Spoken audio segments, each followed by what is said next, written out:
Chapter 25, The Little Pilgrims Meet Evangelist. Soon after they had parted from Talkative, the two little pilgrims came to a wide and desolate plain. No trees grew upon it, and there were no flowers among the short, dry grass. The way of the king went straight across it, and as Christian looked forward, he felt glad that he was not alone, for the path looked long and dreary. But with Faithful for a companion, the time passed quickly, and towards the close of the afternoon, the tired children were glad to find that they were not very far from the border of the plain. Beyond it, the country appeared green and beautiful, and Christian hoped that they might soon come to another one of the king's houses, where they would be allowed to rest until morning. Presently, Faithful thought he heard footsteps behind him, and looking back, he saw someone whose face seemed like that of an old friend. He stood still for a minute, and then he cried out, "Oh, Christian! Christian, do you see who's coming after us?" Christian turned also, and clapped his hands for joy. "It's Evangelist!" he exclaimed. How pleased the boys were to see their good friend once more. Evangelist had much to hear, and he smiled at the eagerness with which the little pilgrims told him of all that they had seen and done. "The king has been very good to you," he said at length. "You have met with some enemies and some troubles, but he has helped you always, and he will help you still, if you trust in him." "I'm sure he will," said Christian. Faithful only clasped his fingers a little more tightly around those of Evangelist, for he felt shy and half afraid to speak.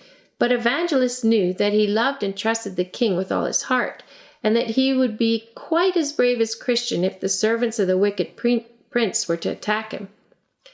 "Will you tell me more about the road?" asked Christian. "Will it be easier now, or are there some other dreadful places to pass through?" Evangelist looked grave.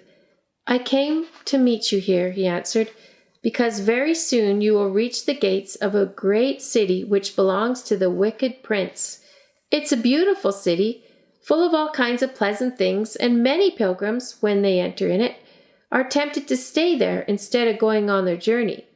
I do not wish you to be so foolish, so I have come to warn you about it." "Why must we pass through it?" said Faithful.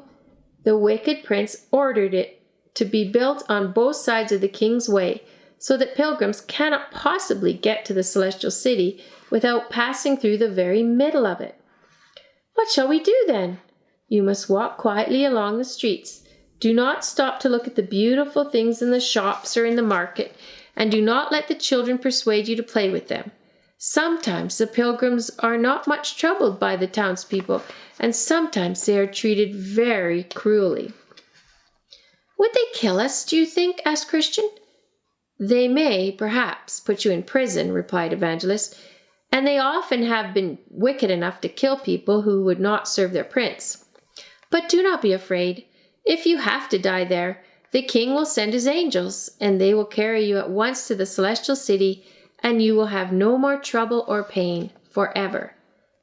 The sun was just setting when Evangelist told the children goodbye, and before its light had faded away, they saw in the distance the walls and the gates of the great and strong city. "Are you afraid?" said little Christian. "Not very much," answered Faithful. "The king will take care of us, and you have good armor." "Yes, I do wish that you had stayed at the Palace Beautiful. Then you'd have some armor too." "Never mind," said Faithful. "I shall keep close to you, and if the people do kill me, there will be no more enemies to fight." He put his hand into Christian's, and Christian thought of the king and tried not to feel frightened. But he was only a little boy, and as he passed under the wide archway and heard the heavy gates close behind them, he whispered to Faithful, "I should like Evangelist to be taking hold of my hand now."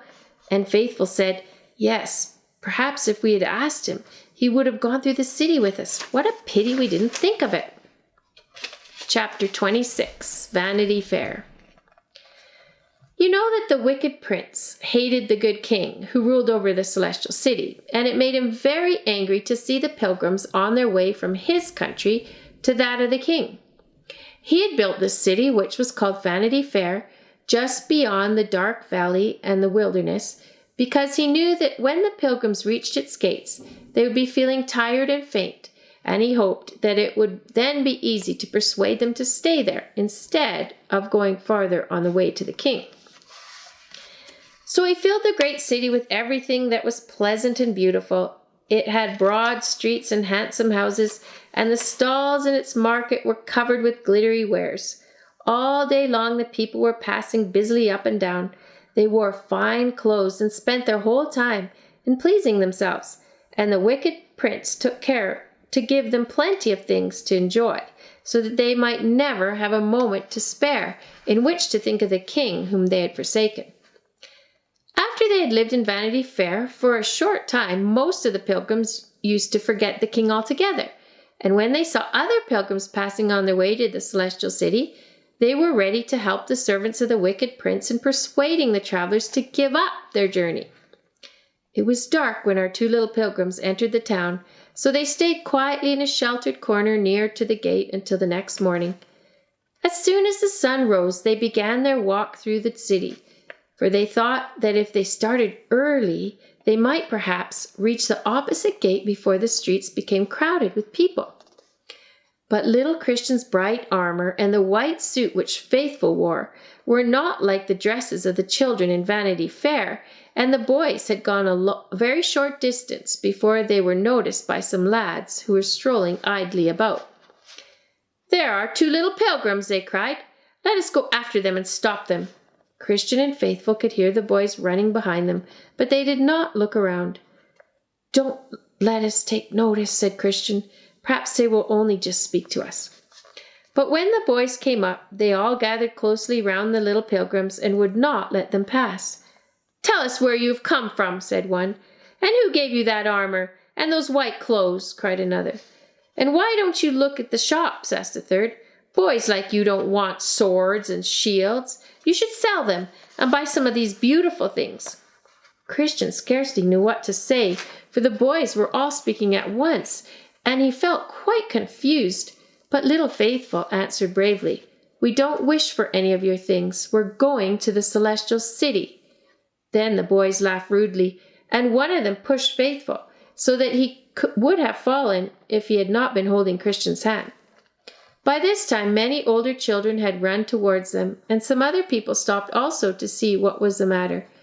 Then one of the wicked prince's servants passed by, and when he saw Christian's shining helmet, he knew that the boys must be pilgrims, so he pushed his way through the crowd and seized them both by the shoulders. "What are you doing?" he asked. "Our prince does not allow children to quarrel in the streets." "We are not quarreling," said Christian.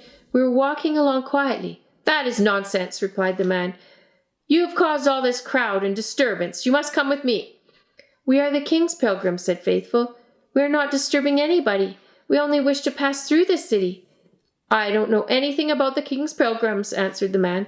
"I can see that you two are foolish, troublesome boys, and you must be taken before the governor." So he led them both down the street to the governor's house, and the children of the town followed, laughing and mocking at the poor little pilgrims whom they had brought into such trouble. Chapter 27. The little pilgrims suffer for the king's sake.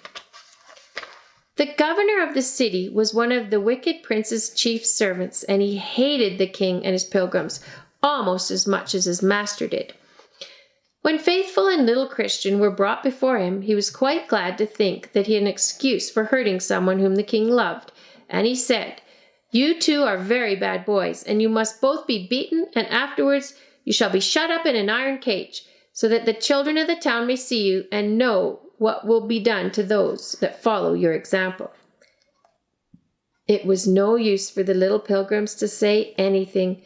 Tears came into Christian's eyes when he heard the governor's cruel words, and he wondered whether his mother would know what was happening to him.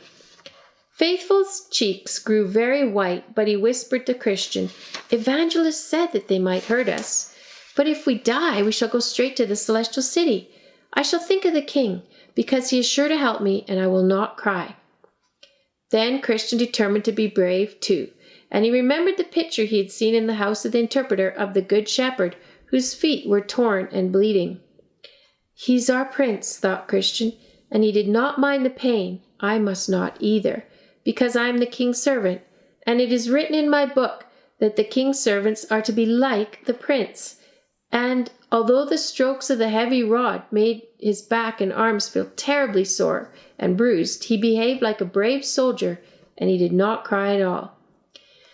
The iron cage was a place in the middle of the market with bars of iron in front of it, so that it looked like a den for wild beasts.